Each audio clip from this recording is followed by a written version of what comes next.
जब रिलीज करेंगे इस बार सर वैरायटी सर।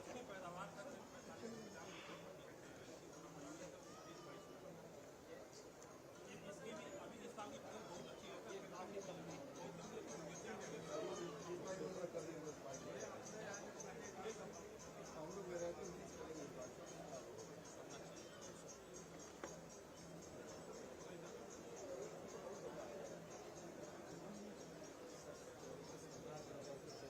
काला नमक है ये सर जो अभी वैरायटी ट्रायल में चल रही है पर एकड़ कितना है ये सर 45 क्विंटल मतलब पर हेक्टेयर का उत्पादन ले जा रहे हैं ले रहे हैं। हाँ सर इससे ज़्यादा आ रहा है अभी ये धन्यवाद। वैसे ये क्या हाल चाल है बस्ती से 1 लाख और आम की नीचे भी पूछा की वैरायटी है। अब काला नमक का जो एक ही साहब आए थे ये 55 क्विंटल तक ये सर ये वही वाली प्रजातियां जो आपने वहाँ पे देखा था और ये बस्ती के हुए लगी थी और ये परंपरागत है। अच्छा है। कौन सा बस्ती वाला है? सर हमारे यहाँ भी काला नमक की सब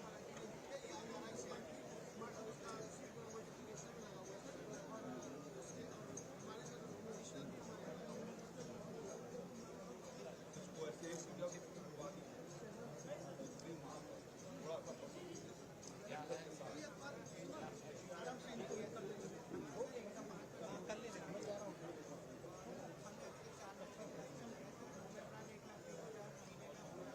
केवल यूरिया बनता है।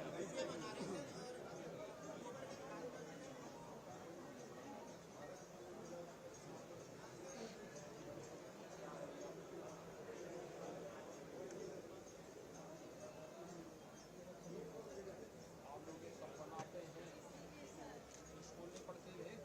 अरे सर टीचर दिया था तो नहीं गए लेकर आ गए।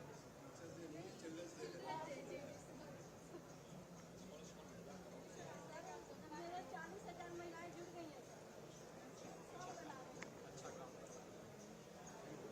आप लोग ये कहाँ पे कर रहे हैं? क्या है ये? अदरक यहाँ पैदा होता है बाहर से मंगाते हैं। जो चीज़ बनाते हैं वहाँ स्थानीय किसानों से बनवाइए भी है ना। हाँ तो इसको करेंगे तो ठीक रहेगा। ये बचा करके क्या है ये? लैंड स्केपिंग दीनदयाल उपाध्याय कहाँ पे करा रहे हैं ये? 8 की स्कीम के अंतर्गत यहाँ 8 ब्लॉक विकास खंडों में कर रहे हैं। 8 क्या है आप लोग करेंगे? सब लोग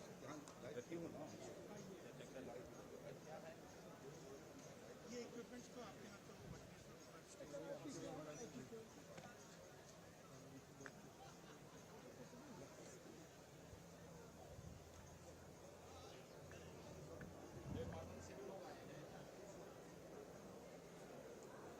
लोग एंड वाले पे चले जाओ, फोटो कराना मेरा काम है, ठीक है। ये क्या है?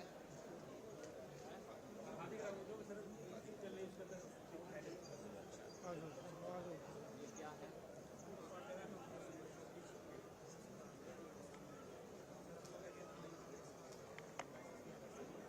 क्या है? धान की पैदावार के विगत वर्ष की तुलना में अच्छी है या खराब है? अच्छी है। इनका कहाँ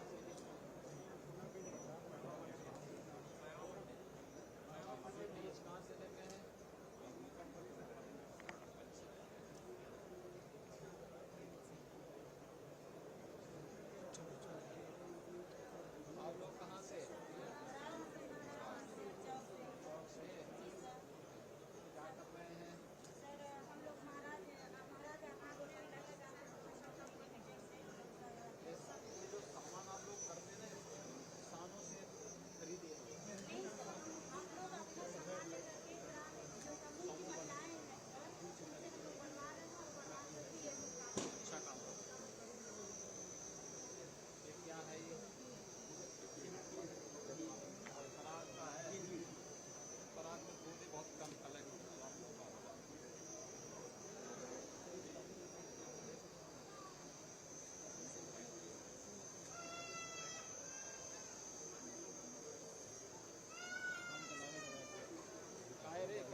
इधर सरकार की तरफ देखो इधर देखो बाबू। अच्छा इधर अच्छा अपनी माँ के बात करो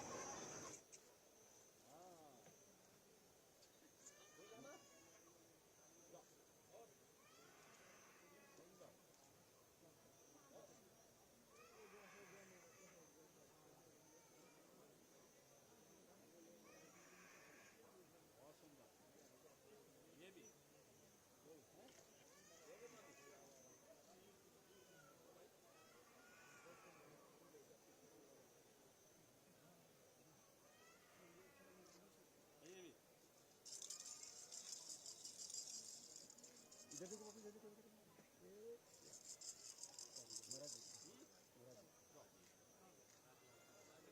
अपने माँ के पास जाओ इसको ले लो खिला दो उसको माँ के खा लेना आओ भैया चलो भाई शाबाश हाँ डरना नहीं है अरे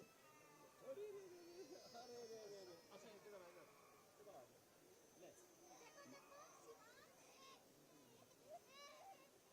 अरे अच्छा देख देख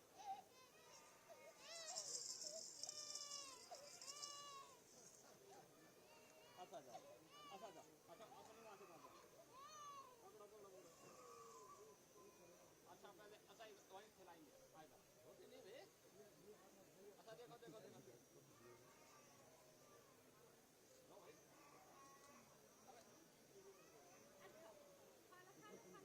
भाई अच्छा खिलाओ उसको अरे ऐसे क्यों हो रहा है आएगी अरे बकरी काय रे रोते नहीं रे अच्छा रोते ओह रोते नहीं रे अरे हाँ नहीं अच्छा देखो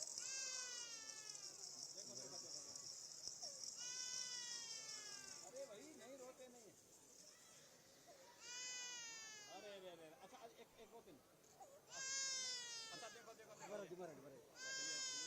इधर देखो बाबू, इधर देखो।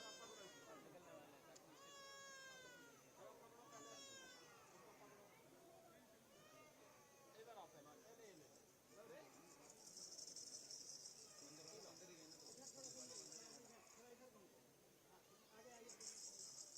अच्छा इधर आओ ये छोटी आइए भी लो इधर आओ हाँ शाबाश बस सफी हो गया। अरे गिरा गया है और खाएगी हैं और खाएगी हाँ अब मेरे पास आ जा और खाएगी महाराज जी, और खाएगी। अच्छा ये ले अच्छा इधर आ अच्छा इधर आ ये ले इधर आ हाँ फोटोग्राफर ज़्यादा और किसको देना है ये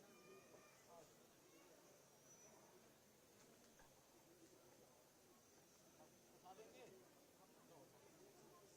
किसको देना है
है पालिश?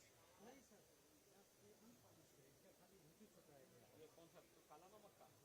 इसका कलर ऐसे रहता है। हाँ, इसका शुरू में अगर इसको भी पॉलिश कर देंगे तो फिर ये छूट है, ये हरा है हल्का, वही सर। इसीलिए इसमें विटामिन ए है।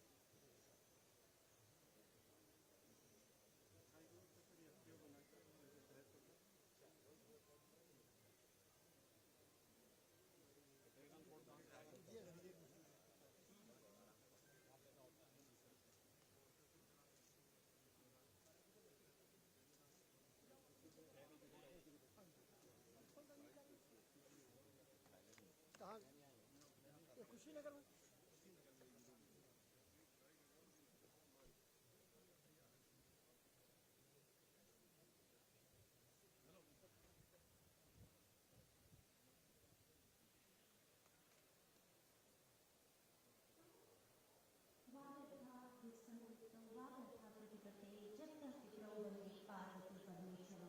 उत्तर प्रदेश के यशस्वी माननीय मुख्यमंत्री महोदय का पदार्पण मंच पर होता हुआ माननीय मुख्यमंत्री महोदय का हार्दिक स्वागत, वंदन एवं अभिनंदन। प्राणी मात्र के प्रति संवेदनता एवं दयालुता के प्रतिपालक तथा सकारात्मकता की सोच से सभी को संबोधित करने के लिए कृत संकल्प उत्तर प्रदेश के यशस्वी माननीय मुख्यमंत्री महोदय का करतल ध्वनि के साथ जोरदार स्वागत, वंदन एवं अभिनंदन। मंच पर उपस्थित समस्त सम्मानित अतिथिगणों का हार्दिक स्वागत एवं अभिनंदन। मंचासीन उत्तर प्रदेश के माननीय मुख्यमंत्री महोदय परम श्रद्धेय गुरु श्री धर्मेश्वर श्री योगी आदित्यनाथ जी महाराज का हार्दिक स्वागत एवं अभिनंदन।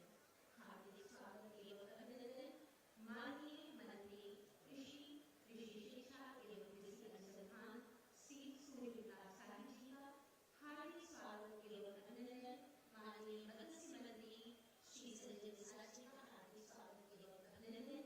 हार्दिक स्वागत एवं अभिनंदन माननीय उद्यान राज्य मंत्री श्री दिनेश प्रताप सिंह जी का हार्दिक स्वागत। माननीय राज्य मंत्री श्री बलदेव सिंह औलख जी का एवं हार्दिक स्वागत माननीय सांसद सदस्य श्री रविकिशन शुक्ल जी, माननीय सांसद वासगांव श्री कमलेश पासवान जी के साथ मंच पर आसीन समस्त सम्मानित जनप्रतिनिधिगण का हार्दिक स्वागत एवं अभिनंदन।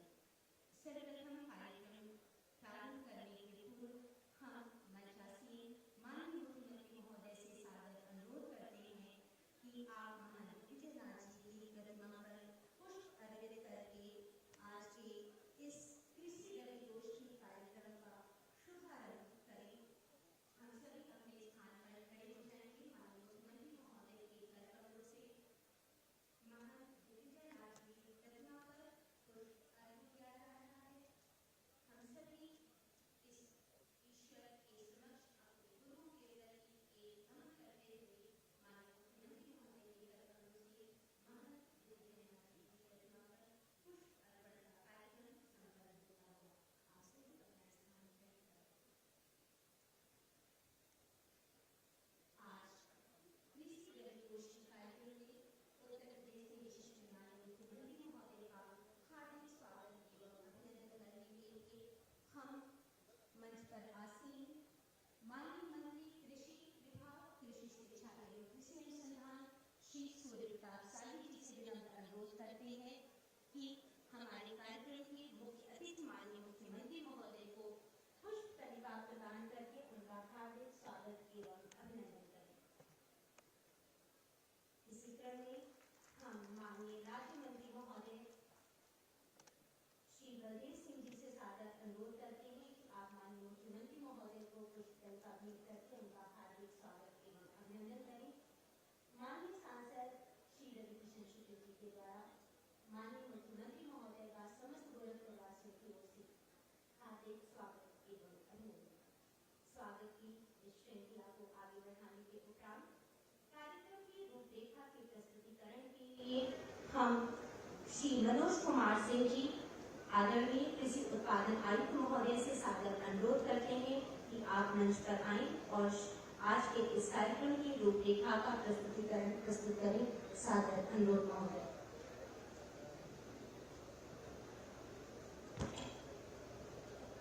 नमस्कार। माननीय मुख्यमंत्री जी, माननीय कृषि मंत्री जी, माननीय उद्यान मंत्री जी, माननीय सांसद जी, माननीय मत्स्य विभाग मंत्री जी, सभी सम्मानित विधायकगण, आज इस रवि गोष्ठी में 4 मंडलों के 14 जिलों से आए हुए किसान साथियों, सभी सहयोगी अधिकारीगण, मैं माननीय मुख्यमंत्री जी का और सभी मंत्रीगण तथा विधायकगण का इस रवि गोष्ठी में स्वागत करता हूं। साथ ही सभी किसान साथियों का भी स्वागत करता हूं। किसान भाई, ये रबी की फसल प्रदेश में बहुत मायने रखती है, क्योंकि उत्तर प्रदेश लगभग 600 लाख टन खाद्यान्न साल में पैदा करता है, जिसमें से 400 लाख टन यानी लगभग 2/3 रबी में पैदा होता है। और यह देश लगभग गेहूं का 13% पूरी दुनिया का उत्पादन देता है, लेकिन ये प्रदेश देश में 34% गेहूं जो पैदा होता है वो अपने इस प्रदेश में होता है।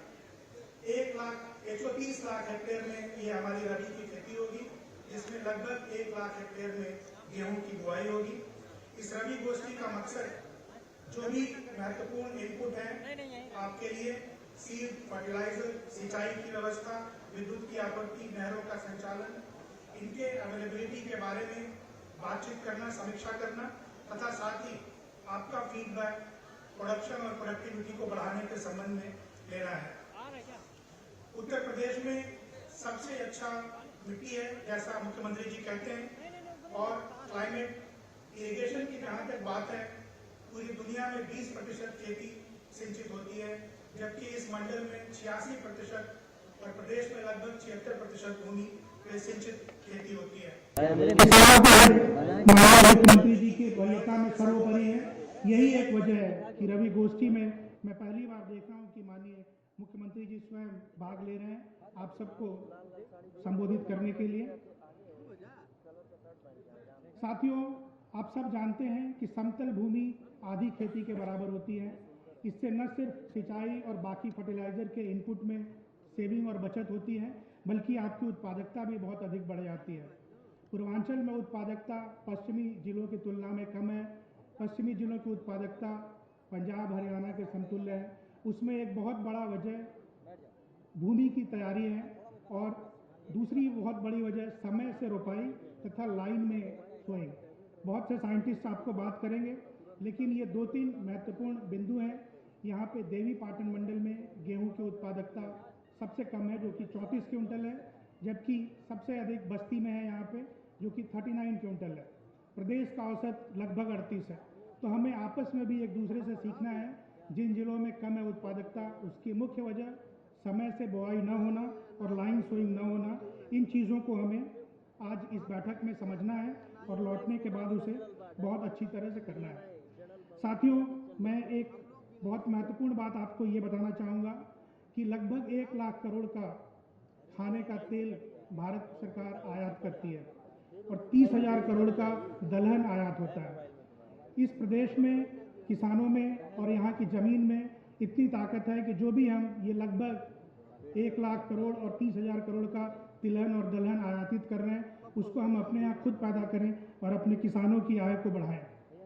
मैं आपसे ये भी गुजारिश करना चाहूँगा कि जो सरकार सब्सिडी दे रही है यंत्रों के डिस्ट्रीब्यूशन के लिए, उनका सही उपयोग हो। ये सभी अधिकारी देखें कि वो साल में कितने हेक्टेयर खेतों की समतलीकरण, जुताई, बुआई का काम वो कर रहे हैं। मैं आपको ये बताना चाहूँगा कि किसान अपनी पैदावार का 90% किसान ऐसे हैं जो 1 महीने के अंदर उसको बेच देते हैं। इस बैकग्राउंड में, इस इंफॉर्मेशन के बैकग्राउंड में मैं आपको सिर्फ ये अनुरोध करना चाहता हूँ कि जो अभी धान खरीद की व्यवस्था करनी है वो हमारी सर्वोच्च प्राथमिकता में होना चाहिए, क्योंकि अब धान मंडियों में आना शुरू हो जाएगा, सेंटरों पे आना शुरू हो जाएगा।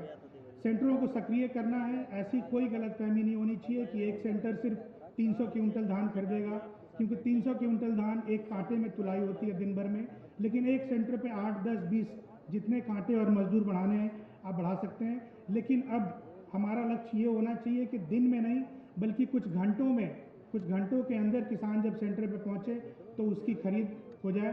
ये बहुत ज़रूरी है, क्योंकि बहुत मुश्किल से ये धान किसानों ने पैदा किया है। शुरू में वर्षा नहीं हुई, बाद में ज़्यादा वर्षा हुई, तो इस तरह के मुश्किलात में किसान ने अपने धान को पैदा किया है। तो ये हम सब की जिम्मेदारी है कि उसको सही दाम धान का ज़रूर मिले।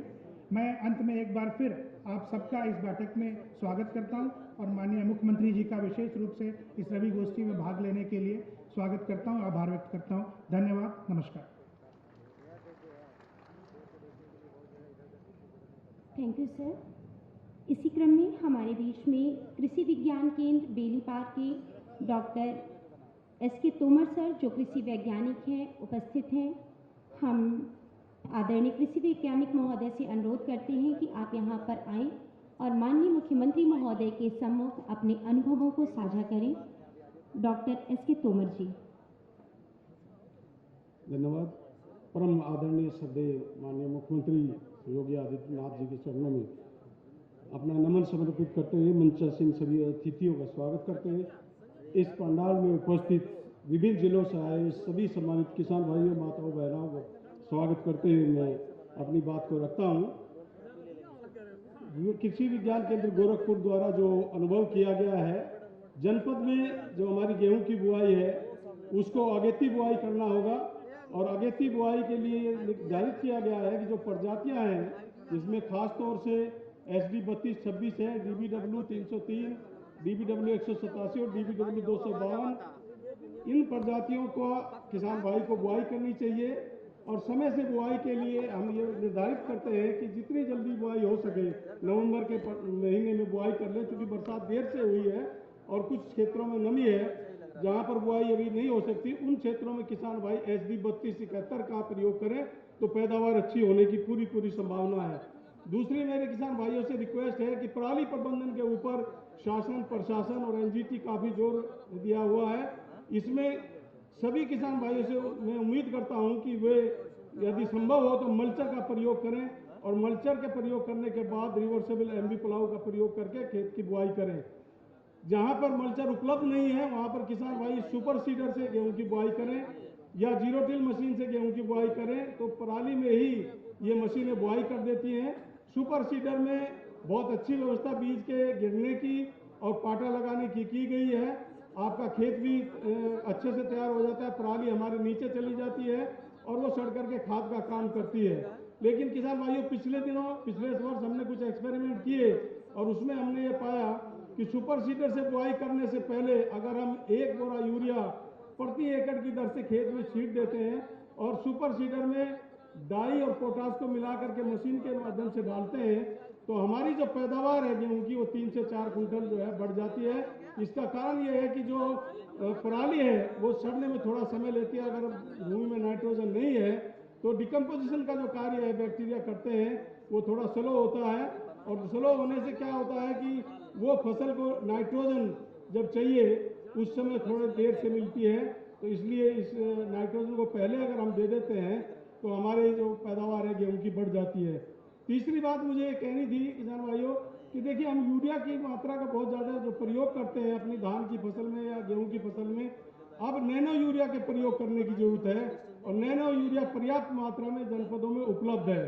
तो गेहूं की जमाव के 30 दिन पर हम पहली जो स्प्रे है वो नैनो यूरिया का कर सकते हैं। 2 ml से 5 ml प्रति लीटर के हिसाब से हम नैनो यूरिया का छिड़काव कर सकते हैं।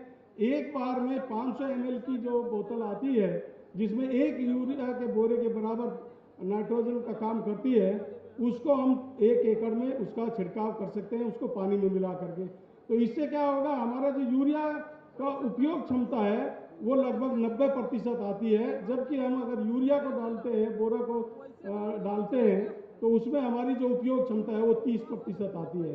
तो किसान भाइयों, इसको हमें जरूर ध्यान देना है। तीसरी और चौथी बात जो मुझे कहनी है वो कहनी है कि प्राकृतिक खेती के ऊपर हमें सभी को ध्यान देना होगा।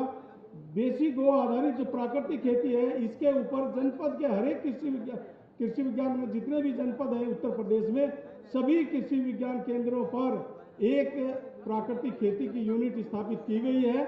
माननीय कृषि मंत्री महोदय ने सभी को निर्देश दिया हुआ है और पिछले 2 साल से हम प्राकृतिक खेती पे कृषि विज्ञान केंद्र बेलीपार गोरखपुर पे काला नमक के ऊपर प्रयोग कर रहे हैं और हम ये पा रहे हैं कि उसकी पैदावार में, काला नमक की खासतौर से पैदावार में बहुत कमी नहीं आती है, लेकिन उसका रेट 3 गुना मिलता है। इसलिए हमें गेहूं में भी इसके प्रयोग कर रहे हैं। तो इसको प्राकृतिक खेती को किसान भाई गाय रखें, और गाय में खासतौर से देसी जो हमारी गाय है, चाहे हम देसी गाय रखें, साहिवाल रखें और गिर रखें, इन प्रजातियों का हमको बढ़ावा देना है। और जो हमारी जो विदेशी प्रजातियां हैं, होल्स्टीन फ्रीजियन है, इनको हमको बाहर करना है, जिससे हमारी खेती जो है लाभदायक हो। चूँकि हम इतना विष मुक्त खेती हमको करना है, बहुत ज़्यादा रेजिडुअल अफेक्ट जो है हमारे खाद्यान्न में जा रहा है, उसको कम करना है। तो हमें प्राकृतिक जो खेती है उसको बढ़ावा देना होगा, और इस पे सभी को निर्देश दिया गया, सभी कृषि विज्ञान केंद्रों को यूनिट स्थापित करने का निर्देश दिया गया है। तो आज के इस सत्र में मैं अपनी बात को यहीं समाप्त करता हूँ। धन्यवाद। Thank you sir. इसी क्रम में हम प्रगतिशील कृषक श्री RC चौधरी जी को मंच पर आमंत्रित करना चाहेंगे कि आप अपने अनुभवों को संक्षिप्त शब्दों में माननीय मुख्यमंत्री महोदय के सम्मुख प्रस्तुत करें। काला नमक के अच्छे उत्पादक श्री RC चौधरी जी, प्रगतिशील कृषक। बहुत धन्यवाद। उत्तर प्रदेश के यशस्वी मुख्यमंत्री जी, कृषि मंत्री जी, इन लोगों का जिस तरह से डंका अब देश में ही नहीं विदेश में भी बज रहा है, उन्हीं के आशीर्वाद से काला नमक का भी डंका विदेश में बज रहा है। उसी के बारे में चंद बातें आपके सामने प्रस्तुत करूंगा। किसान भाइयों और बहनों, मंचासीन अतिथिगण, सर्वविदित है कि भगवान बुद्ध के प्रसाद से के रूप में लगभग 3000 वर्ष पहले से प्रचलित काला नमक के मृत्यु की कगार पर था। 2000 हेक्टेयर में इसकी खेती जो है सीमित रह गई थी। आज वो 70,000 हेक्टेयर में पहुंच चुकी है, क्योंकि भारत सरकार ने काला नमक की 4 प्रजातियां रिलीज की हैं और नोटिफाई किया है। इस वर्ष बहुत ही अच्छी फसल है, कुछ मीडिया ने भी इसको छापा होगा। पिछले साल तक माननीय मुख्यमंत्री जी के आशीर्वाद से 550 क्विंटल हमने भिजवाया था सिंगापुर, 100 क्विंटल नेपाल गया था, 10 क्विंटल दुबई और 1 क्विंटल जर्मनी। इस बार अभी हमें नेपाल से पहला ऑर्डर मिल चुका है। संभवतः ये जो पिछले साल का रिकॉर्ड था वो दूना होगा और हम उसको देने में सक्षम होंगे।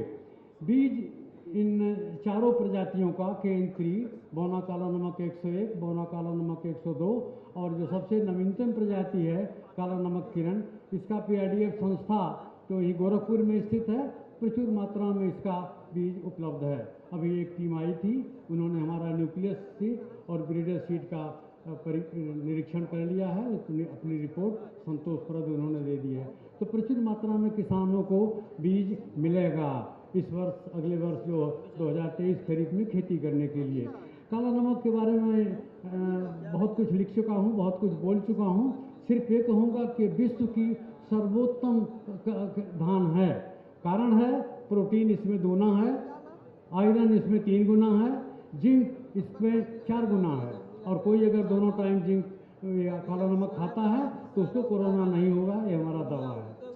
इसके अलावा ये शुगर फ्री है, ये शुगर फ्री है। जिसमें डायबिटिक लोग हैं उसको दोनों टाइम भरपेट इसको खा सकते हैं।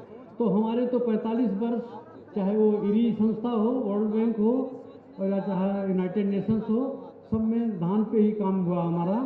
मैं कह सकता हूँ दावे के साथ कि ये दुनिया की सर्वोत्तम धान की प्रजाति है, इससे अच्छी दूसरी प्रजाति नहीं है।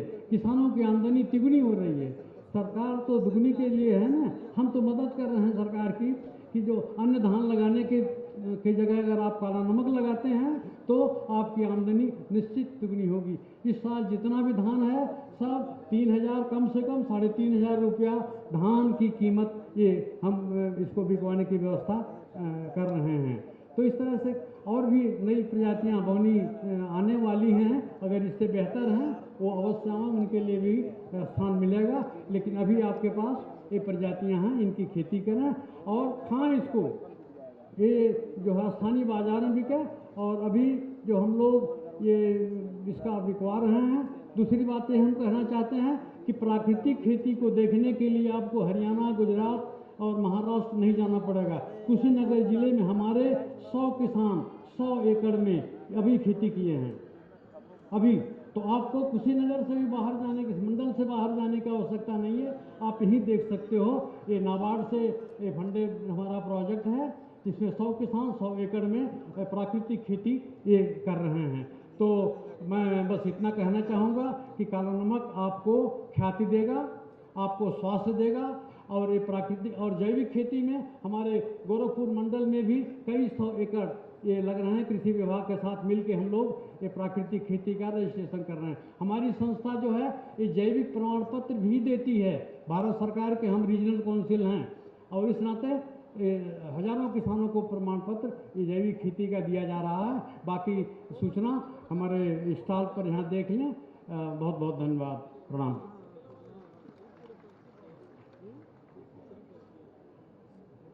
धन्यवाद सर। इसी क्रम में प्रगतिशील कृषक, सहज कृषक हरपुर जंगल कौड़िया से श्री राजू सिंह जी उपस्थित हैं। हम उनसे अनुरोध करते हैं कि आप संक्षिप्त में कृषि उत्पादक के बारे में माननीय मुख्यमंत्री महोदय के सम्मुख अपने अनुभवों को साझा करें।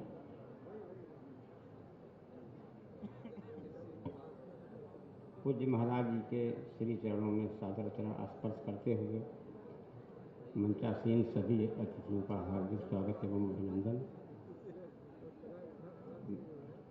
यहाँ आए हमारे सभी किसान बंधुओं का भी हार्दिक स्वागत एवं अभिनंदन। मैं सर 1992 में 2 बाक्स ले आके मौन पालन का कार्य शुरू किया था और यहाँ इस पूर्वांचल में जो शुरुआत में किया, उसके बाद धीरे धीरे आज मेरे पास 1000 मौन वंश हैं और पिछले साल मैं 300 कुंटल शहद उत्पादन किया। और हम किसान भाइयों से को काफ़ी प्रयासरत रहता हूं कि आप लोग मौन पालन करें। मौन पालन से अपनी आमदनी को दोगुनी नहीं 10 गुनी कर सकते हैं।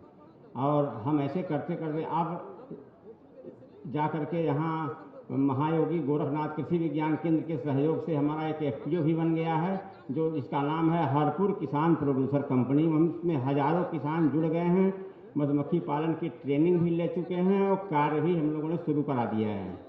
और बहुत अच्छा, अगर महाराज जी की कृपा रही तो हम लोग यहाँ से गोरखपुर से शहद का काफ़ी मात्रा में निर्यात भी करेंगे। और हम अपने किसान बंधुओं से ये हमेशा यही चाहते हैं कि लोग शहद का उत्पादन करें, इसलिए कि ये प्राकृतिक खेती का जो ये समय चल रहा है, देश आज़ादी का अमृत महोत्सव इस बार मना रहा है, तो ये शहद अमृत है, इसे लेने की कला आप लोग सीखें। और हर किसान अपने यहाँ कम से कम 10 बक्से 5 बक्से लगावे और मीठा पदार्थ के रूप में चीनी छोड़े और शहद का ही, मीठा पदार्थ में शहद का ही उपयोग करें। और हमारी यही सबसे विनती है कि आप लोग सब लोग अपने अपने घर, अपने अपने खेतों में 5 से 10 बक्से लगाएं और शहद का उपयोग करें और अपनी आमदनी को बढ़ाएं। और ये हमारा जो है निवेदन है आप लोगों से, क्योंकि इस पूर्वांचल में शहद की उत्पादन की अपार संभावनाएं हैं, लेकिन यहाँ थोड़ा सा कीटनाशकों का प्रयोग बंद करके और प्राकृतिक खेती की तरफ आप लोग बढ़ें, जिससे मधुमक्खियों का विकास हो। और मधुमक्खियों का विकास होगा तो आपका निश्चित रूप से आर्थिक विकास होगा, क्योंकि एक बाक्स, एक कॉलोनी जो होती है उससे 50 किलो तक शहद उत्पादन आप कर सकते हैं। अगर आप 10 कॉलोनी रखते हैं तो 5 कुंटल शहद उत्पादन होगा। 5 कुंटल शहद का मतलब अगर आप 300 रुपया किलो बेच लेते हैं तो 1.5 लाख हो गया। हाँ, अगर बेचते हैं तो, अगर खाते हैं तो अपना कम बिकेगा। तो ये आमदनी का एक बहुत अच्छा जरिया है, इस पे आप लोग ध्यान दीजिए। इन्हीं शब्दों के साथ अपनी बातों को विराम देता हूँ।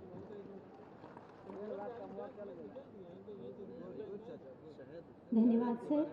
इसी क्रम में आज की इस टेक्निकल सेशन के उपरांत मंच पर उपस्थित माननीय सांसद श्री रवि किशन शुक्ला जी से सादर अनुरोध है कि आप अपने उद्बोधन से प्रांगण में उपस्थित किसान बंधुओं को उद्बोधित करें। सादर अनुरोध।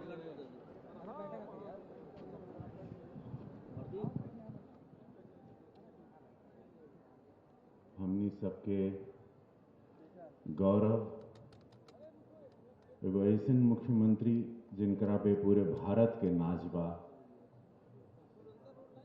गोरक्षनाथ पीठाधीश्वर पूज्य महाराज जी के चरणों में वंदन। महाराज जी, सूर्य प्रताप शाही जी माननीय कृषि मंत्री जी, माननीय उद्यान मंत्री दिनेश प्रताप सिंह जी, माननीय संजय निषाद जी माननीय मत्स्य मंत्री उत्तर प्रदेश, बलदेव सिंह औलख जी माननीय राज्य मंत्री कृषि, माननीय कमलेश पासवान जी माननीय सांसद बांसगांव, श्री प्रदीप शुक्ला जी माननीय विधायक सहजनवा, महेंद्र पाल सिंह जी माननीय विधायक पिपराइच, राजेश त्रिपाठी जी माननीय विधायक चिल्लूपार, श्री विपिन सिंह जी माननीय विधायक गोरखपुर ग्रामीण, श्री विमलेश पासवान जी माननीय विधायक बांसगांव, श्री मनोज कुमार सिंह जी कृषि उत्पादक आयुक्त, श्री देवेश चतुर्वेदी जी अपर मुख्य सचिव, बाकी मंचासीन सभी लोगों को मैं प्रणाम करता हूं और जितने भी किसान भाई बहन आए हैं और जितने भी खेती से जुड़े लोग आए हैं, मैं सभी लोगों को प्रणाम करता हूं। ये समय बड़ा अद्भुत है क्योंकि जब पूज्य महाराज जी ने, आप लोगों को याद होगा, मुख्यमंत्री की शपथ ली थी तो सबसे पहला काम किया था 32,000 करोड़ रुपए का कर्ज किसानों का माफ कर दिया था। 32,000 करोड़ का कर्ज। मैं चाहूंगा महाराज जी के लिए एक जोरदार सभी लोगन के ताली बजे के चाहिए क्योंकि महाराज जी के कथनी करनी में अंतर ना होला। आज रबी की खेती पर गोष्ठी बात और मैं भी इन दौरान काफी किसान भाइयों से मिला, ब्लॉक पर भी गया, बहुत सारी बातें हुई। एक बार माननीय सांसद जी कमलेश पासवान जी, एक समय हो रहे महाराज जी जब यार यूरिया के नाम पे माननीय सांसद जी लाठी चलत रहे, यूरिया के नाम पर यहां पे लाठी चलती थी और आज जैसे श्री प्रधानमंत्री मोदी जी और पूज्य महाराज जी की सोच के आप लोग देख रहे हैं कि आज हमारा देश का किसान, आज हम लोग एक्सपोर्टर्स बन गए हैं। आज आप लोग देख रहे हैं कि पूज्य महाराज ये जानते हैं कि ये देश का भविष्य किसानों के कंधे पर। आज अनगिनत फैसिलिटीज हैं। मैं कुछ फैसिलिटीज आप लोगों को गिनवाता हूं जो आप लोगों ने 2014 के पहले, 2017 के पहले कभी सुनी नहीं होंगी। फसल बीमा कभी किसी ने सोचा नहीं था। आत्महत्या आप लोग सुनते थे कि किसान लोग आत्महत्या करते थे देश में रोज, समस्त भारत से। मैं महाराष्ट्र में था वो टाइम, तो हमेशा रोज अनगिनत 20-15 ऐसे तादाद में रोज आत्महत्या होती थी हर गांव में महाराष्ट्र के, जो मैं सुनता था। और देश के कोने में उत्तर प्रदेश में भी यही होता था, बिहार में भी यही होता था। आप लोग वो सुनते थे, लेकिन फसल बीमा नहीं सुना होगा, जहां पे आपको आज खरीफ में 2021 से 68,000 कृषकों को 42 करोड़ 79 लाख रुपीस की क्षतिपूर्ति की गई है। तिलहनी और दलहनी फसलियों पर निःशुल्क मिनी कट, ये आपने पहले की सरकार में कभी नहीं सुना होगा। पीएम किसान, ये आप लोगों को, सब लोगों को ऑनलाइन जाके जरूर पढ़ना चाहिए। जो भी किसानों के बिजनेस से जुड़े हैं, किसान की खेती से जुड़े हैं, आप लोगों को ऑनलाइन की सारी योजनाएं रोज प्रतिदिन आती है। केंद्र सरकार द्वारा, पूज्य महाराज जी की सरकार द्वारा रोज आप लोग के लिए आती है। पीएम कुसुम योजना, सोलार पंप, जिसके द्वारा आप लोगों को उसका लाभ मिल रहा है।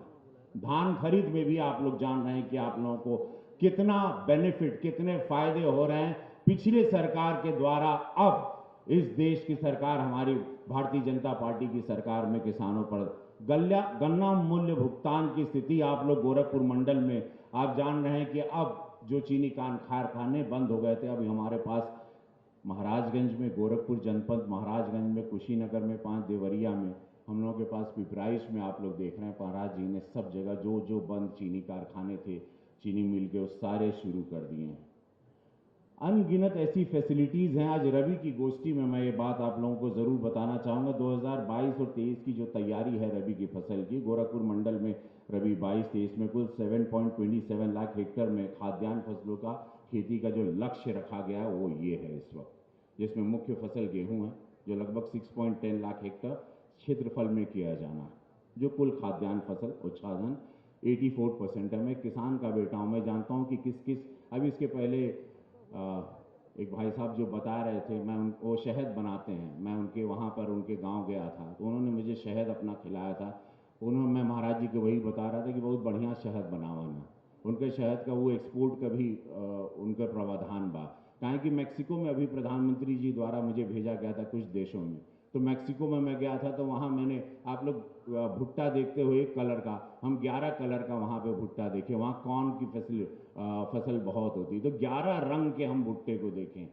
वहाँ हम गए थे नीदरलैंड, हॉलैंड में गए थे, वो समुंदर के नीचे देश है, लेकिन खेती के मामले में वो लोग बहुत आगे हैं।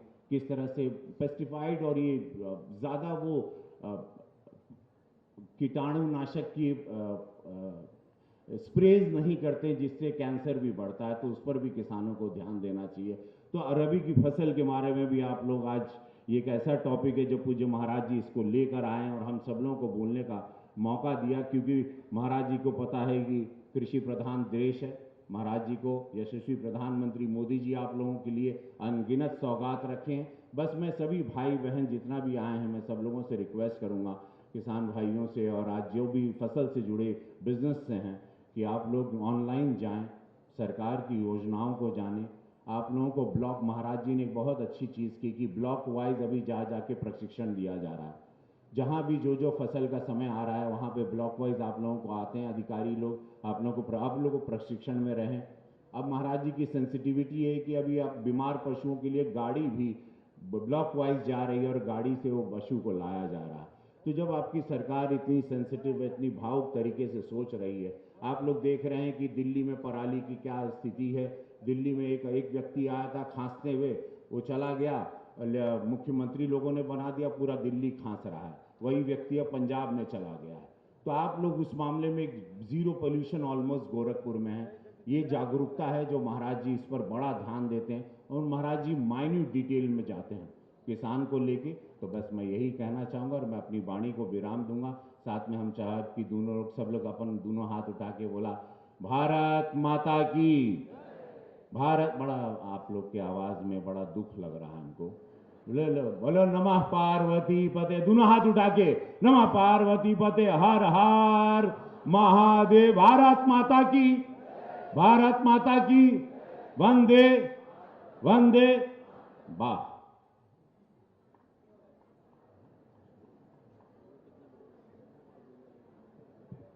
Thank you sir. मंच पर उपस्थित माननीय राज्य मंत्री कृषि, शिक्षा एवं कृषि अनुसंधान श्री बलदेव सिंह जी औलख से सादर विनम्र अनुरोध है कि आप अपने उद्बोधन से इस प्रांगण में उपस्थित समस्त कृषक बंधुओं को अपने आशीर्वचन से अभिशंसित करें। माननीय राज्य मंत्री श्री बलदेव सिंह जी औलख से सादर अनुरोध। आज के इस गोरखनाथ की महाराज जी की पावन धरती पे मंडलीय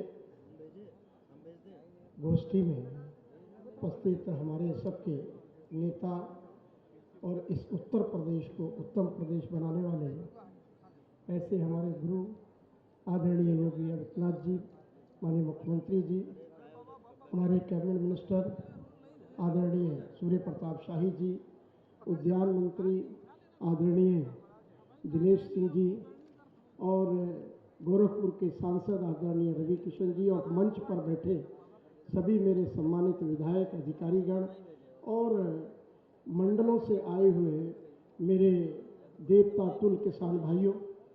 और आज जो गोष्ठी है उस पर माननीय मुख्यमंत्री जी का हम लोगों को आशीर्वाद और अनुमोदन सुनने को मिलेगा। मैं इतना जरूर कहना चाहता हूं, क्योंकि जब से माननीय मुख्यमंत्री हमारे महाराज जी इस उत्तर प्रदेश की सत्ता को संभाला है, तो 2017 से लेकर 2022 और 22 से 27 तक जिस तरह से कृषि को, क्षेत्र को, किसानों को जितना सहयोग और जितना किसान अपने आप को तरक्की कर रहा है, बढ़ रहा है, अपनी जो किसानों का जो सरकार का सपना है, अपनी आय को दुगनी चौगनी करने का जो सरकार ने कह रखा है, उसके अनुसार सरकार काम भी कर रही है। और नए नए एफसीओ, नए नए तरीके, नए नए बीज के अनुसंधान, नए नए रिसर्च कर इस खेती को आगे बढ़ाने का जो काम सरकार दे रही है, बहुत महत्वपूर्ण बात है कि माननीय मुख्यमंत्री जी का आशीर्वाद हमेशा कृषि विभाग पर जो भी कार्य कहीं भी हो, चाहे प्राकृतिक खेती को लेके हो, चाहे और खेतियों को लेके हो, पूरा का पूरा उनका आशीर्वाद हमारे विभाग, कृषि विभाग पर मिलता है। और बहुत सारी योजनाओं को बिना हल्के से कहने के बावजूद भी माननीय मुख्यमंत्री जी कृषि की योजनाओं को पास करते हैं। और कोई भी किसी तरीके की किसान को समस्या, आपने देखा होगा कि पहले 2017 पे धान की खरीद कहाँ होती थी, दूसरी फसलों को कहाँ होती थी। ये जब से महाराज जी उत्तर प्रदेश में आए हैं तब से किसानों को दुगनी चौगनी और पांचवी अपनी इस आय का स्रोत बढ़ाने का काम मिला है। और मैं आज जो भी माननीय मुख्यमंत्री जी का आशीर्वाद किसान भाइयों से कहना चाहता हूँ, उसको एक अपने आप को ग्रहण करते हुए अपने किसान भाइयों उसको उसी पॉलिसी के तहत अपनी खेती को आगे बढ़ाने का काम करेंगे। अगर खेती बढ़ेगी, एवरेज बढ़ेगी, उसकी कीमत हर साल हमारे चाहे माननीय प्रधानमंत्री जी हों और माननीय उत्तर प्रदेश के मुख्यमंत्री जी हों, लगातार किसानों की फसलों के रेट को बहुत आगे दुगना करने का, कई फसलों का तो दुगना भी रेट किया है एमएसपी रेट में। और हर साल चाहे गेहूं हो, धान हो, उनका गन्ना हो, सारे के सारे रेट बढ़ाने का जो काम हुआ है उसमें किसानों को लाभ हुआ है। मैं नई तकनीकी के तहत बहुत सारे रिसर्च वाले आए हैं, अनुसंधान वाले हैं, वो भी अपना विषय उन्होंने रखा है। हर खेती को चाहे आप, मैंने अभी कहा कि किसी किसान चाहे धान, गेहूं और गन्ना नहीं, किसान को बहुत सारी फसलें ऐसी हैं जिसमें कि बहुत सारी इनकम देने का काम कर रही हैं। अभी आपने देखा ड्रैगन फ्रूट है, यहाँ पर पहले बाहर विदेशों में सुना जाता था, आज हमारे उत्तर प्रदेश में वो बहुत सारे किसान लगा रहे हैं। अमरूद है, बहुत अच्छी फसलें आ रही हैं जिसमें कि बगैर खर्चे के आपको इनकी पर एकड़ इनकम मिल रही है। तो मैं कह रहा हूँ और भी बहुत सारी फसलें हैं जिनको अडॉप्ट करना चाहिए और प्राकृतिक खेती के तहत अपने खर्चे को बचाकर और अपनी आमदन को बढ़ाने का जो काम करेंगे, मैं यही आग्रह किसान भाइयों से करना चाहता हूं। आज के इस आए हुए सभी किसान भाई जिले मंडलों से आए हुए, हर जिले चार मंडलों के अच्छे प्रोग्रेसिव किसान जो यहाँ पर आए हैं, वो यहाँ पर उन्होंने अपना बहुत सारे स्टॉल भी लगाए हैं, बहुत सारे यहाँ पर बीजों का भी उन्होंने वो किया। तो किसान भाई इसको देखते हुए अपना इसको अडॉप्ट करेंगे। बहुत बहुत धन्यवाद, बहुत बहुत बधाई।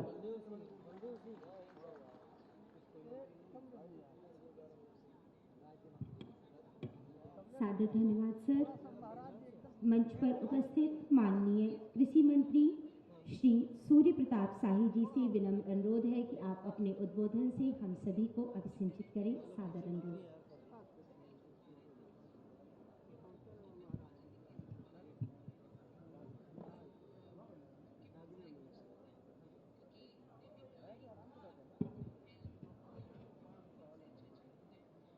पूज्य गोरखनाथ जी की तपस्थली गोरखपुर में आज मैं उस पीठ के पीठाधीश्वर और उत्तर प्रदेश के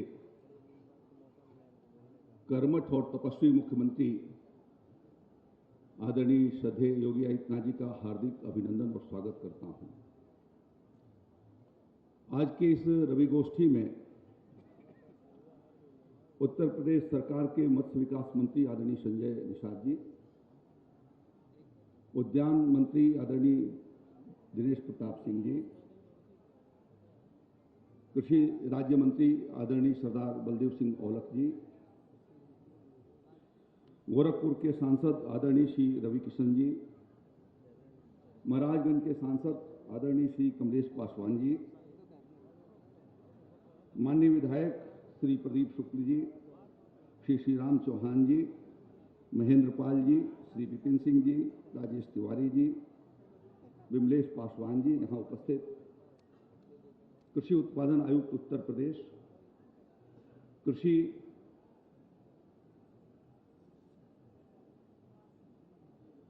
और सहकारिता और जल संसाधन विभाग के हमारे अपर मुख्य सचिवगण, विभिन्न विभागों के निदेशकगण, मंच पर बैठे हुए अन्य अधिकारीगण और आज के इस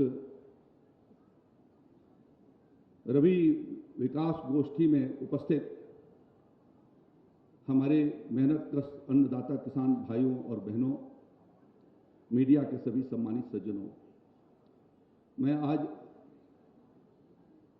आप सबका हृदय से हार्दिक स्वागत करता हूं और अभिनंदन करता हूं।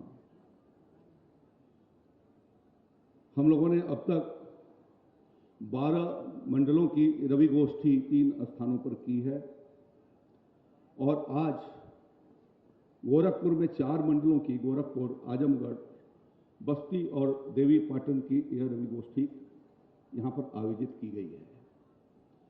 ये अपने में एक महत्वपूर्ण गोष्ठी है क्योंकि उत्तर प्रदेश आदरणीय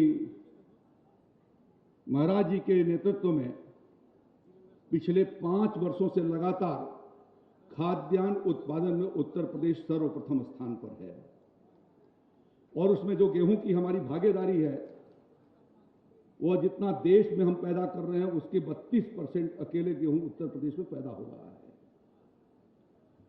तो इसलिए उत्तर प्रदेश के अपने किसान भाइयों के मेहनत और परिश्रम से जो गेहूं उत्पादन में उत्तर प्रदेश का स्थान है उसके लिए मैं आप सबका अभिनंदन करता हूं, आप सबका स्वागत करता हूं। अब आवश्यकता यह है कि हम अपनी उत्पादकता को बढ़ाएं। हमारे राज्य का औसत गेहूं उत्पादन प्रति हेक्टेयर 38 कुंटल के करीब है। हरियाणा में वो 45 कुंटल के करीब है। हमको उस रास्ते पर आगे बढ़ना है और जिन क्षेत्रों के की आज यहाँ पर गोष्ठी हो रही है उनके ऊपर इसकी जिम्मेदारी बहुत अधिक है और इसलिए अच्छे बीजों का इस्तेमाल करके, तकनीकी तरीके से उसकी लाइन सोइंग करा करके, हैप्पी सीडर और सुपर सीडर का इस्तेमाल करके यदि हम अपनी बुआई करते हैं तो हमको एक बहुत कारगर, उससे हमारा उत्पादन आगे की ओर बढ़ेगा। संतुलित मात्रा में हम अपने फर्टिलाइजर को भी डालें। ज्यादा फर्टिलाइजर डालना भी हमारी खेती की लागत को बढ़ा रहा है और जमीन की गुणवत्ता को कम कर रहा है। और यदि हमने तकनीकी का इस्तेमाल किया, इधर के वर्षों में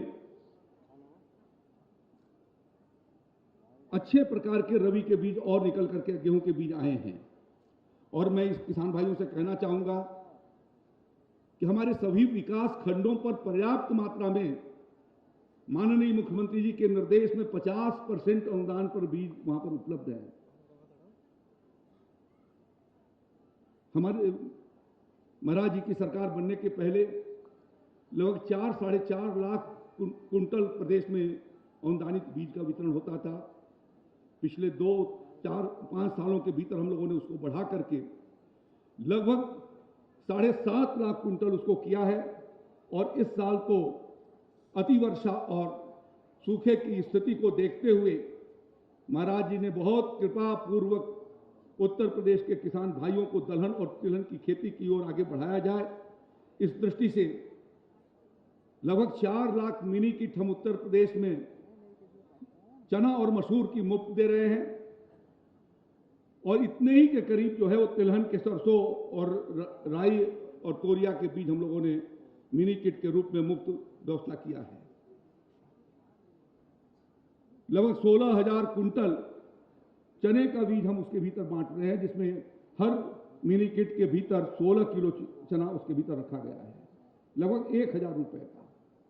और इसी तरीके से मसूर 8 किलो का मिनी किट मसूर का है। तो इस प्रकार से किसानों को दलहन और तिलहन के उत्पादन के माध्यम से अच्छी आमदनी कैसे हो सके, उस दिशा में उत्तर प्रदेश सरकार ने एक सार्थक प्रयास आदरणीय योगी आदित्यनाथ जी के नेतृत्व में शुरू किया है। हम लोगों ने विभिन्न मुकामों पर एक रिकॉर्ड बनाना शुरू किया है। उत्तर प्रदेश दूध के उत्पादन में सबसे नंबर 1 पर है, सब्जियों और फलों के उत्पादन में नंबर 1 पर है, हम आलू की उत्पादन में नंबर 1 पर हैं, शहद उत्पादन में भी हम नंबर 1 की ओर जा रहे हैं और हमारे लिए एक बहुत बड़ा स्कोप विशेष रूप से कृषि क्षेत्र के भीतर है, उसमें किसान भाइयों ने यदि आगे बढ़कर के वैज्ञानिक और तकनीकी तरीके से काम को करना शुरू किया तो आज जितनी क्षमता से हम काम कर रहे हैं 1.25 गुना आमदनी हम उससे और ज़्यादा उत्पन्न कर सकते हैं और अपना उपज को आगे की ओर बढ़ा सकते हैं। और इसलिए मैं प्रार्थना करना चाहता हूं आपसे, इस रवि गोष्ठी का लाभ उठाते हुए तकनीकी का हम प्रयोग करें। आज के ही अखबारों में समाचार छपा हुआ है कि जिस तरीके से पराली की समस्या केंद्रीय राजधानी क्षेत्र के भीतर रही है, पंजाब और हरियाणा और उत्तर प्रदेश के भीतर जैसे पराली जलाने का काम होता था, उत्तर प्रदेश में महाराज जी के नेतृत्व में हम लोगों ने विगत वर्षों के भीतर लगभग 5000 किसान भाइयों को कस्टम हायरिंग सेंटर और फार्मेसी बैंक लगभग दोनों मिलाकर के 7000 किसान भाइयों तक पहुंचाया और उनके समूहों तक पहुंचाया। उसका परिणाम यह है कि उत्तर प्रदेश के भीतर पराली जलाने की घटनाओं में कमी आई है, न्यूनतम आई है। आज की तारीख में बिहार हमसे बहुत आगे निकल गया है, पंजाब और हरियाणा हमसे बहुत आगे है, लेकिन ये सब आपके प्रयासों से संभव हुआ है। और इस साल भी लगभग 450 करोड़ रुपए हम लोग विभिन्न कृषि यंत्रों के ऊपर अनुदान के रूप में देने जा रहे हैं। 15,000 कुसुम योजना के भीतर सोलर पंप हम लोगों ने खोले हैं। मैं कल उसके शाम रात को आंकड़ों को देख रहा था कि गोरखपुर मंडल के भीतर जितना हम लोगों ने लक्ष्य दिया है और खोल दिया है पोर्टल पर, लगभग 60% किसानों ने ही आवेदन पत्र दिए हैं। मैं आपसे आग्रह करना चाहूंगा कि बिजली की खपत को कम करने के लिए और साल भर आपको मुफ्त सिंचाई मिल सके, इसके लिए आप कुसुम योजना के अंतर्गत यदि सोलर पंप के लिए अप्लाई करते हैं तो आज भी गुंजाइश है पूरे गोरखपुर मंडल के सभी जनपदों के भीतर। हम लोग चाहते हैं कि इस साल पूरे प्रदेश भर में लगभग 30,000 सोलर पंप स्थापित करें। पिछले 5 साल के भीतर 27,000 सोलर पंप हम लोगों ने स्थापित किए। और जब समाजवादी पार्टी का शासनकाल था, पूरे प्रदेश में 800 सोलर पंप काम कर रहे थे किसानों के। आज हमारे लगभग 28,000 से ज्यादा कर रहे हैं और इस साल अकेले 30,000 से ज्यादा सोलर पंप हम लोग लगाना चाहते हैं। उसमें आप सब किसान भाई यदि आगे बढ़कर के आते हैं तो आपको सालों भर तीनों प्रकार की फसलों को काम करने का आपको अवसर मिलेगा। ये मैं आपसे प्रार्थना करना चाहता हूँ। गन्ना के दृष्टि से भी महाराज जी के प्रयासों से उनकी कीमतों का भुगतान इतनी अच्छी तरीके से हुआ कि राज्य के भीतर 22 लाख हेक्टेयर से हमारा गन्ना का क्षेत्रफल बढ़कर के 27 लाख हेक्टेयर के करीब पहुंचा। और जो गन्ने का भुगतान समाजवादी पार्टी के राज्य में लगभग 17 से 18,000 करोड़ रुपया प्रतिवर्ष होता था, महाराज जी के शासनकाल में वो 24,000 से लेकर के 25,000 करोड़, लगभग 1.25 गुना से ज्यादा जो है आज उसके भुगतान की स्थिति हो गई है और त्वरित रूप से उसका भुगतान हो रहा है। मैं प्रार्थना करना चाहता हूं कि समझो किसान भाई गन्ना लगा रहे हैं, यदि उन्होंने अपने खेतों के भीतर आलू को भी लगाया, जो बीच में गैप होता है उसके बीच में आलू लगाए, या तिलहन और चने की खेती किया, दलहन की खेती किया, या सब्जियों की खेती किया, तो अतिरिक्त आमदनी उठाएंगे। तो प्रधानमंत्री आदरणीय मोदी जी का जो संकल्प है 2 गुना से ज्यादा आमदनी बढ़ाए जाने का, वह संकल्प पूरा हो सकता है। उसमें आपके योगदान के लिए मैं प्रार्थना करना चाहता हूं। आने वाले यह समय प्राकृतिक कृषि उत्पादों की मांग बहुत तेजी से दुनिया के भीतर बढ़ रही है और भारत के भीतर वो पारंपरिक रूप से होती रही है। और इसलिए राज्य के भीतर इस साल हम लोगों ने ये तय किया है कि 1 लाख हेक्टेयर से ज्यादा जमीन में हम प्राकृतिक खेती का काम कराएंगे। गो आधारित खेती जीवामृत और घनामृत के आधार पर शुरू होगा। बुंदेलखंड के सभी जनपद लिए गए हैं और उत्तर प्रदेश के लगभग विभिन्न योजनाओं के माध्यम से 70 जनपदों के भीतर, गोरखपुर भी उसमें हमारा शामिल है, देवरिया भी शामिल है, महाराजगंज भी है, संत कबीर नगर भी उसके भीतर है, बस्ती भी उसके भीतर, सिद्धार्थनगर है। मैं चाहूंगा कि आप में से सब किसान भाई जो सक्षम है कुछ अपने खेती के अंश को प्राकृतिक खेती की ओर लेकर के आगे की ओर बढ़ें। जब रविकिशन जी बोल रहे थे तो मुझे लगा कि मोटे अनाजों पर भी वो बोलेंगे और हम तो चाहेंगे कि ब्रांड एम्बेसडर के रूप में आप मोटे अनाजों के ब्रांड एम्बेसडर के रूप में अपना योगदान उत्तर प्रदेश कृषि विभाग को आप दें तो हमें बहुत आनंद होगा। क्योंकि हमारे मंडल का एक सांसद यदि उसके लिए ब्रांड एम्बेसडर हो जाता है तो ये बहुत बड़ी बात होती है। अगला साल अंतर्राष्ट्रीय मिलेट वर्ष के रूप में मनाया जाने वाला है। आदरणीय प्रधानमंत्री जी राष्ट्र संघ में अभी गए थे न्यूयॉर्क और वहां पर संबोधन करते हुए मोटे अनाजों के गुणवत्ता के ऊपर उन्होंने वहां पर प्रकाश डाला। दुनिया के 70 देशों ने एक स्वर में सर्वसम्मति प्रस्ताव पास करके ये कहा कि हम अगला साल मोटे अनाजों के रूप में मिलेट को अंतर्राष्ट्रीय मिल्क वर्ष के रूप में मनाएंगे। जिस तरीके से योग को अंतर्राष्ट्रीय स्वरूप में आदरणीय प्रधानमंत्री मोदी जी ने दिया, ठीक उसी प्रकार से मोटे अनाज मिलेट, और ये हमारे यहाँ पर भी बाजरा, ज्वार, मड़ुआ, सामा, टांगो, कोदो, मड़ुआ, ये सारी फसल इस पूरी उत्तर प्रदेश में नदियों के किनारे विशेष रूप से होती रही है। और इसलिए हम अपने किसान भाइयों से कहना चाहते हैं कि उसके लिए भी आप तैयारी करें। आदरणीय महाराज जी के नेतृत्व में जल्दी ही हमारा मंत्रिपरिषद उसके ऊपर एक अपनी नीति लेकर के आ रहा है, और जिसके माध्यम से राज्य के भीतर 2.5 लाख किसानों को हम लोग अगले साल मोटे अनाजों के खेती के लिए प्रोत्साहित करेंगे। वह हम योजना बना करके जल्दी ही मंत्रिपरिषद जा रहे हैं। तो इस प्रकार से राज्य के भीतर दुनिया के मांग के अनुसार जैसी जरूरत है दुनिया को, उस तरीके का उत्पादन पूर्वी उत्तर प्रदेश में बढ़े, इसके लिए राज्य सरकार आदरणीय महाराज जी की, योगी जी के नेतृत्व में वह बिल्कुल तत्पर है। और उसके लिए आप सबसे सहयोग की प्रार्थना करते हुए मैं अपनी बात को समाप्त करता हूं, और आप सभी का हार्दिक स्वागत, अभिनंदन करते हुए बहुत बहुत धन्यवाद।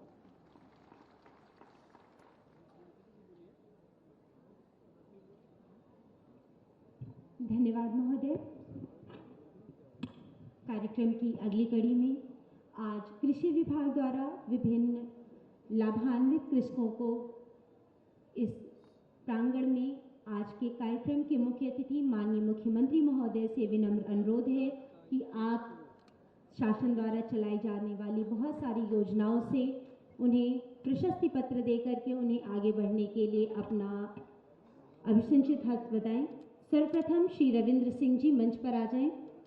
कस्टम हायरिंग केंद्र से श्री रविंद्र सिंह जी, इसके उपरांत श्री तालियों के साथ आप सभी इन कृषकों का उत्साहवर्धन करें। श्री राजेश्वर जी पिपराइच से कस्टम हायरिंग केंद्र से, कौशल आजीविका कृषि सेवा समिति से सूरज सिंह जी,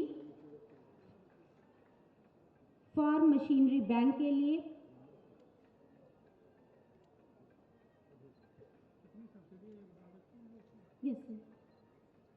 ब्रह्मा कृषि सेवा समिति श्री अभय सिंह जी भटहट से फार्म मशीनरी के लिए इन्हें 12 लाख की सब्सिडी इन्हें प्रदान की गई है। सरस्वती कृषि सेवा समिति से श्री अनीश कुमार मिश्रा जी मढ़ा बेलघाट से फार्म मशीनरी के लिए 1 करोड़ 20 लाख की।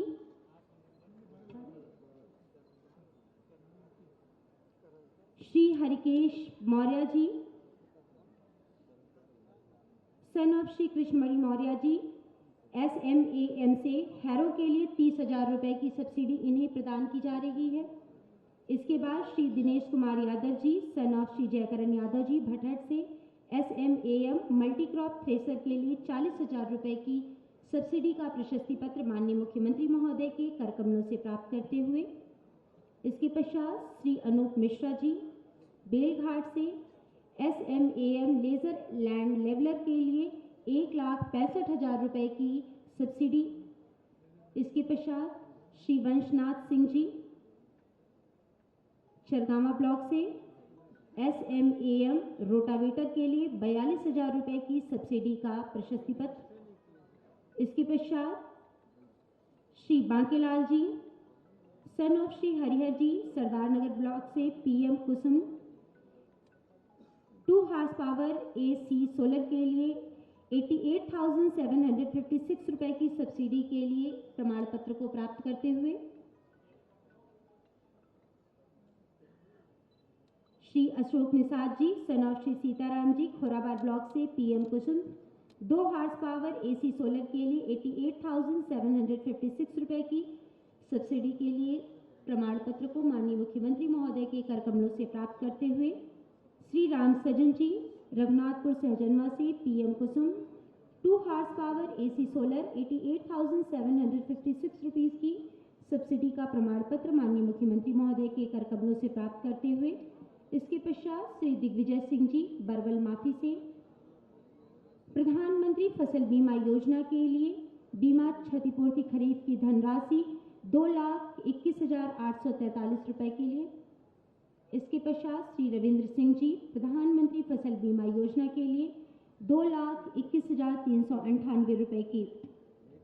कृषि अवसंरचना निधि से Shri Vedvyas ji Deoria rice mill automated rice plant के लिए। इसके पश्चात श्री जयप्रकाश तिवारी जी गोंडा एफपीओ से माननीय मुख्यमंत्री महोदय के कर कमलों से प्रशस्ति पत्र को एवं मोमेंटो को प्राप्त करते हुए एक बार जोरदार तालियां एवं सादर धन्यवाद माननीय मुख्यमंत्री महोदय को कि आपका वरदहस्त एवं संरक्षण इन सभी पर प्राप्त होता है। आप सभी को सादर धन्यवाद। शासन द्वारा समय समय पर कृषि विभाग के लिए निरंतर रूप से विभिन्न प्रकार की योजनाएं चलाई जा रही हैं। माननीय मुख्यमंत्री महोदय के सम्मुख एक संक्षिप्त वीडियो कृषि विभाग की उपलब्धियों का माननीय मुख्यमंत्री महोदय। पूरी तरह से सशक्त और सक्षम बने, इस लक्ष्य के साथ हम निकले हैं। किसान हमारे अन्नदाता हैं और उनकी खुशहाली और सम्मान सर्वोपरि है। वर्ष 2017 से पहले प्रदेश में किसान उपेक्षित थे और आर्थिक बदहाली से जूझ रहे थे। योगी सरकार ने अपनी पहली ही कैबिनेट बैठक में 86 लाख छोटे एवं सीमांत किसानों की कर्ज माफी का ऐतिहासिक निर्णय लिया। बंद चीनी मिलों को न सिर्फ शुरू किया बल्कि उनका आधुनिकीकरण एवं उच्चीकरण भी किया, जिसका परिणाम है आज उत्तर प्रदेश चीनी उत्पादन में देश में प्रथम स्थान पर है। ब्लॉक स्तर पर किसानों को नई कृषि आधारित वैज्ञानिक तकनीक एवं प्रशिक्षण से जोड़ा, जिससे गन्ना, आलू, मटर एवं इथेनॉल के उत्पादन में देश में अग्रणी राज्य है। पहले किसानों का दलालों और बिचौलियों द्वारा शोषण किया जाता था और फसल का सही दाम नहीं मिलता था। डीबीटी के माध्यम से भुगतान की व्यवस्था लागू करने में उत्तर प्रदेश देश में प्रथम स्थान पर है। कोरोना जैसी वैश्विक महामारी में भी गन्ना किसानों को रिकॉर्ड भुगतान हुआ। पीएम किसान सम्मान निधि में 2,60,00,000 किसानों को प्रतिवर्ष 6,000 रुपए मिल रहे हैं। खाद्यान्न की सरकारी खरीद का भुगतान अब किसानों के बैंक खातों में 72 घंटों में हो रहा है। अब किसानों को इधर उधर भटकना नहीं पड़ता है। दशकों से लंबित पड़ी सिंचाई परियोजनाओं सहित 36 परियोजनाओं को रिकॉर्ड समय में पूरा कर हर खेत तक पानी पहुंचाया। अपने अन्नदाता किसानों के सम्मान की रक्षा करने और उनकी आमदनी को आपकी भावना के अनुरूप दोगुना करने के इस कार्यक्रम को आगे बढ़ाने के लिए उत्तर प्रदेश सरकार पूरी प्रतिबद्धता के साथ कार्य कर रही है। किसानों की आय बढ़ाने और प्राकृतिक खेती को प्रोत्साहित करने के साथ ही पराली प्रबंधन से खुशहाली के लिए मिशन मोड पर काम किया जा रहा है। बीज से लेकर बाजार तक मिशन किसान कल्याण से अन्नदाता लाभान्वित हुए हैं। वहीं गोरखपुर में कई दशकों से बंद पड़े उर्वरक कारखाने का पुनः संचालन कराकर उर्वरक उत्पादन में आत्मनिर्भरता की ओर मजबूत कदम बढ़ाया। अन्नदाताओं के प्रति माननीय मुख्यमंत्री योगी आदित्यनाथ जी संवेदनशील हैं। प्राकृतिक आपदा की स्थिति में वह स्वयं मॉनिटरिंग करते हैं और त्वरित सहायता पहुंचाई जाती है। आज खुशहाल किसान नए उत्तर प्रदेश की पहचान बन रहा है। आने वाले समय में यशस्वी प्रधानमंत्री श्री नरेंद्र मोदी जी के विजन एवं माननीय मुख्यमंत्री योगी आदित्यनाथ जी के नेतृत्व में आत्मनिर्भर किसान प्रदेश की अर्थव्यवस्था को $1 ट्रिलियन इकोनॉमी बनाने में महत्वपूर्ण भूमिका निभाएगा। किसानों के साथ डबल इंजन की सरकार।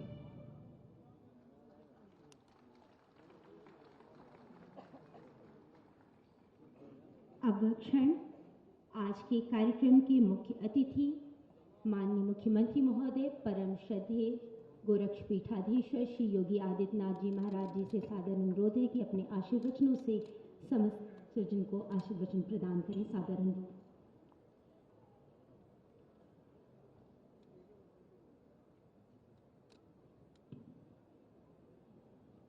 उत्तर प्रदेश के रबी उत्पादकता की समीक्षा के लिए आयोजित मंडलीय समीक्षा गोष्ठी के आज के इस कार्यक्रम में मंच पर उपस्थित प्रदेश सरकार में हमारे वरिष्ठ सहयोगी कृषि शिक्षा और कृषि अनुसंधान विभाग के मंत्री श्री सूर्य प्रताप शाही जी, प्रदेश के मत्स्य विभाग के मंत्री श्री संजय निषाद जी, उद्यान विभाग के राज्य मंत्री स्वतंत्र प्रभार श्री दिनेश प्रताप सिंह जी, राज्य मंत्री कृषि श्री बलदेव सिंह ओलख जी, लोकप्रिय सांसद श्री रवि किशन जी, बांसगांव से माननीय सांसद श्री कमलेश पासवान जी, माननीय विधायकगण श्री महेंद्र पाल सिंह जी, श्री विपिन सिंह जी, श्री राजेश त्रिपाठी जी, श्री डॉक्टर विमलेश पासवान जी, प्रदीप शुक्ला जी, प्रदेश के कृषि उत्पादन आयुक्त श्री मनोज कुमार सिंह जी, अपर मुख्य सचिव कृषि श्री देवेश चतुर्वेदी जी, आज के इस रवि गोष्ठी में वर्चुअली जुड़े हुए सभी जनपदों के जिलाधिकारीगण,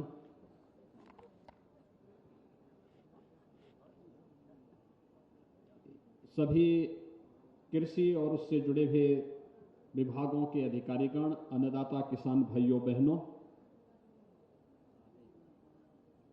आपने रवि गोष्ठी के उद्घाटन के अवसर पर कृषि वैज्ञानिकों और प्रगतिशील किसानों के महत्वपूर्ण सुझावों और अनुभवों को सुना होगा। आप में से बहुत सारे किसान अपने इस अनुभव से स्वयं भी जानकारी रखते होंगे और उसको साझा करते होंगे। उत्तर प्रदेश देश की आबादी का सबसे बड़ा राज्य है और खेती किसानी यहां पर आमदनी का एक प्रमुख जरिया रहा है। मैं बार बार कहता हूं कि देश की और दुनिया की सबसे उर्वरा भूमि भी और सबसे अच्छा जल संसाधन हमारे पास मौजूद है।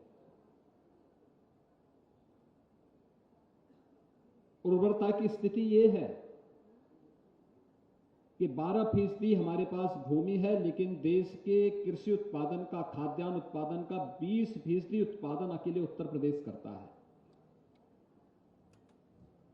और मेरा मानना है कि अभी हम कृषि क्षेत्र में जितना पोटेंशियल उत्तर प्रदेश में है, इसको इससे 3 गुना अधिक बढ़ा सकते हैं, लेकिन कुछ सावधानियों को उसमें रखना पड़ेगा। जो यहां पर प्रारंभ में कहा भी गया कि समय पे बीज बोना, बीज अच्छी क्वालिटी का हो,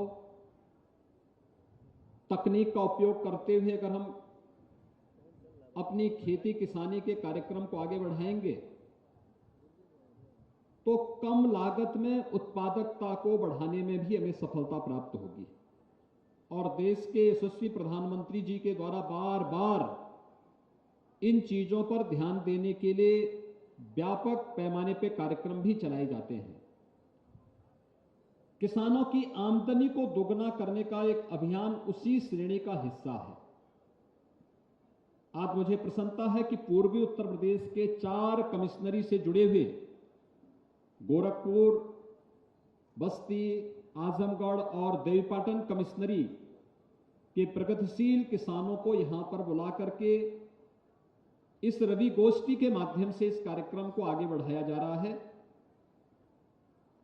रवि की फसल प्रदेश के लिए अत्यंत महत्वपूर्ण होती है और उसमें मुख्य फसल गेहूं की, हम सब जानते हैं कि गेहूं उत्पादन में उत्तर प्रदेश नंबर 1 पर है। उससे जुड़े हुए अन्य फसलों को भी अगर हम लें तो उत्तर प्रदेश की उसमें एक बड़ी भूमिका है, लेकिन समय पे बीज, समय पर खाद, समय पे पानी, समय पे तकनीक, हर जनपद में कृषि विज्ञान केंद्र, कृषि वैज्ञानिकों के साथ उनको जोड़ना, ये सभी चीजें अगर एक साथ हो जाएं और सरकार ने जो सुविधाएं उन्हें उपलब्ध करवाई हैं, आप देख रहे होंगे पहली बार देश के अंदर प्रधानमंत्री किसान सम्मान, प्रधानमंत्री फसल बीमा योजना से किसानों को जोड़ने का कार्य हुआ। प्रदेश के अंदर प्रधानमंत्री कृषि सिंचाई योजना के माध्यम से अकेले उत्तर प्रदेश ने विगत 5 वर्ष के अंदर 21 लाख हेक्टेयर भूमि को अतिरिक्त सिंचाई की सुविधा प्रदान की और जिस कमिश्नरी से जुड़े हुए ये मंडलीय रवि गोष्ठी का आयोजन हो रहा है, सरयू नहर राष्ट्रीय परियोजना से इसमें देवीपाटन, बस्ती और गोरखपुर कमिश्नरी के जनपद 9 जनपद इससे जुड़े हुए हैं। हर प्रदेश के अंदर हर जनपद में व्यापक पैमाने पर नलकूप स्थापना के लिए भी प्रदेश सरकार ने अपनी एक नई स्कीम को आगे बढ़ाया है और प्रधानमंत्री कुसुम योजना के अंतर्गत भी सोलर पंप के माध्यम से फ्री में हर किसान अपने खेत में बिना डीजल खर्च के बिजली का कनेक्शन लिए वहां पर सिंचाई की सुविधा प्राप्त कर सकता है। यह व्यवस्था भी पीएम कुसुम योजना के माध्यम से यहां पर उपलब्ध करवाने का कार्य हो रहा है।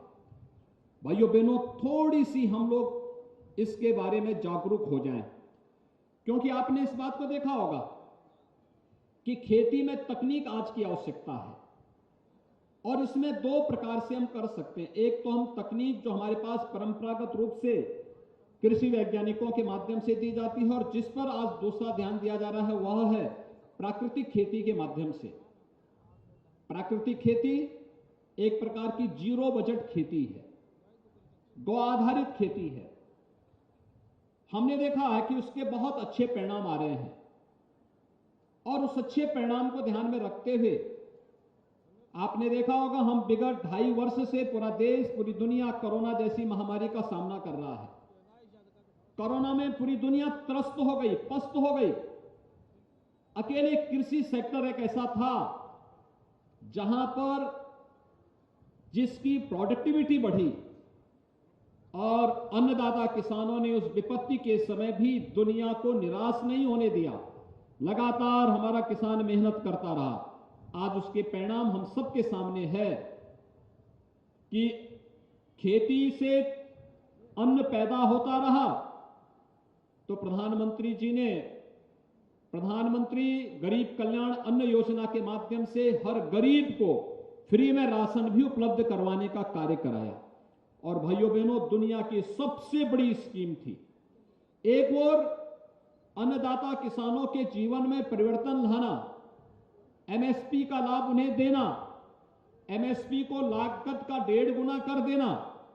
जहां इसको इसके साथ जोड़ा गया, वहीं साथ ही साथ यह भी सुनिश्चित किया गया कि कोरोना जैसी महामारी के कारण अगर किसी के रोजगार और नौकरी पर असर पड़ा है तो उसके सामने खाने के लाले न पड़े, बल्कि उसको फ्री में राशन की सुविधा उपलब्ध हो सके, यह भी व्यवस्था दी गई।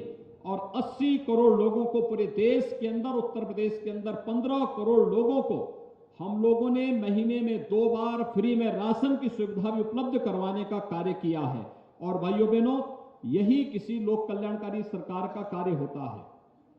प्रदेश के 119 चीनी मिलों को कोरोना कालखंड में हम लोग चला रहे थे और विगत 5.5 वर्ष के अंदर आप देखेंगे तो लगभग 1,80,000 करोड़ रुपए का केवल गन्ना किसानों के खाते में गन्ना मूल्य का भुगतान प्रदेश सरकार कराने में सफल रही। हर एक सेक्टर में कुछ नया हुआ है, लेकिन थोड़ी सी जागरूकता हमें खेती की लागत को कम करने और उत्पादकता को बढ़ाने में एक बड़ी भूमिका का निर्वहन कर सकता है। आज यहां पर इस सेक्टर से जुड़े हुए जो विशेषज्ञ हैं, जो वैज्ञानिक हैं, कृषि विभाग से जुड़े हुए अधिकारियों के द्वारा, अन्य कार्मिकों के द्वारा इस विषय में तमाम जानकारियां मिलने का अवसर प्राप्त होगा। और मुझे लगता है कि जानकारी और अनुभव को साझा करने, आधुनिक अत्याधुनिक जानकारी और तकनीक का उपयोग करते हुए हम लागत को कम करने और उत्पादकता को बढ़ाने में हमें मदद मिल सकती है। जो बात यहां पर कृषि उत्पादन आयुक्त ने अपने प्रारंभिक उद्बोधन में कही कि वर्तमान में धान के क्रय केंद्र भी प्रारंभ हुए हैं। चारों कमिश्नरी से जुड़े हुए जिलाधिकारीगण होंगे, मुख्य विकास अधिकारीगण होंगे।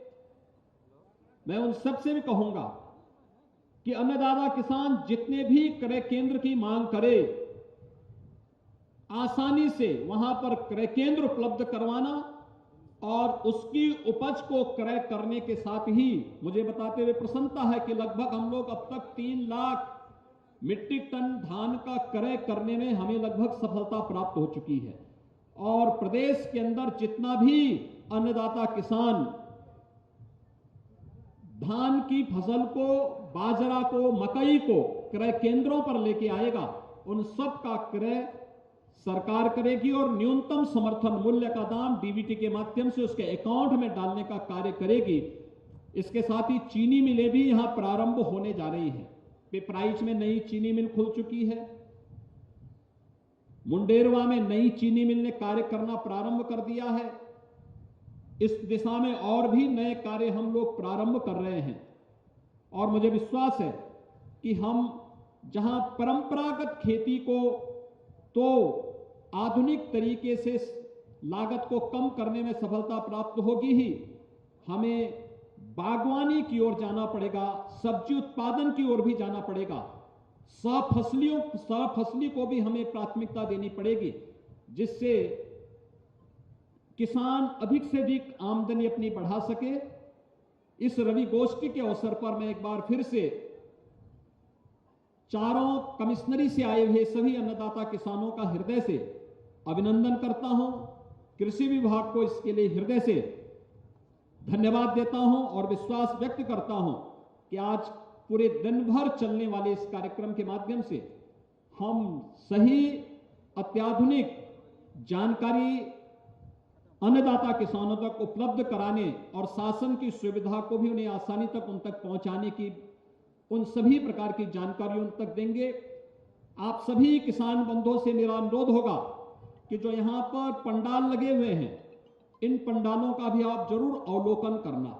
बहुत सारी जानकारियां आपको उससे प्राप्त होंगी, देखने का अवसर मिलेगा। शासन की स्कीम की जानकारी भी आप सबको प्राप्त होगी। आप सबके प्रति मेरी शुभकामनाएं। धन्यवाद। जय हिंद।